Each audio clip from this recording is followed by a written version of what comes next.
I'm Sara Davies. I'm an Associate Professor in International Relations at the Centre for Governance and Public Policy at the School of Government and International Relations at Griffith University.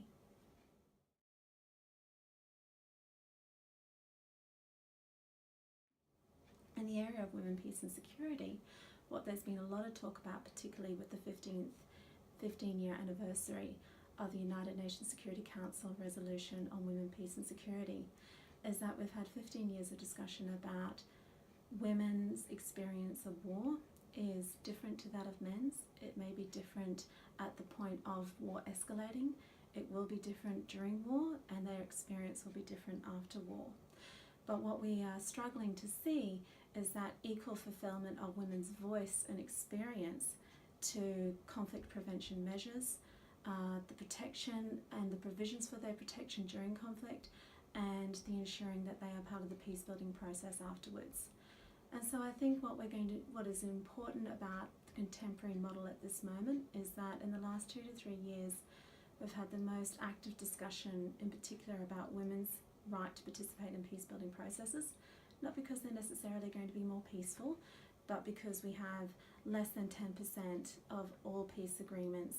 that have had women's voice included. And if you have half the population not being able to articulate and talk about their experience of conflict and what they want for their society in a peaceful situation, then you're not having a society that is going to be able to truly fulfill a peaceful mandate.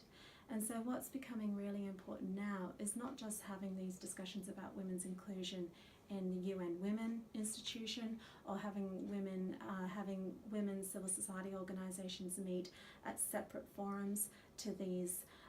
peace agreements where, you know, the real, if you like, the people who will ensure that the peace is achieved are there sitting at the big boys table, is how it was traditionally called, and women's groups sit outside. It's about recognising that actually you need to ensure that there is equal representation and equal inclusion, so when those processes are taking place at a peaceful agreement, that there is equal representation there, that if a woman is represented on that table, it's not just having the number of women present, but her having a role that is able to make a significant difference in terms of what gets on that agreement and what doesn't. They have a functional role in that process. What we're also seeing more discussion about is